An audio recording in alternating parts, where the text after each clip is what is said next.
Ahoj lidi, vítám vás u nového tutoriálu, jak si udělat bránu do pekla. Budeme k tomu potřebovat obsidian, zapalovač, libovolný blok a schody, i když schody nejsou tolik důležité. Jako první věc si takhle postavíme 2 bloky, 2 kostky od sebe. Další věc, dáme si mezi ně takhle obsidian. Teď si na libovolný blok dáme takhle 3 kostky obsidian nahoru.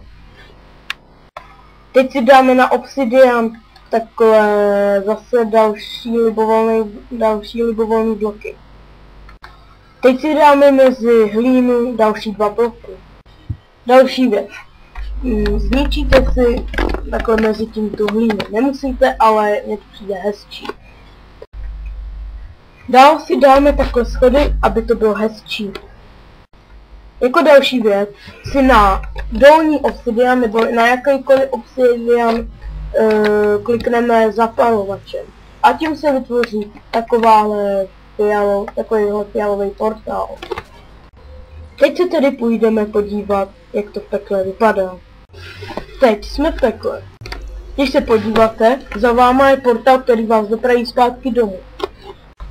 Když se pořádně rozhlídnete, tak můžete vidět takové lávu a oheň všude.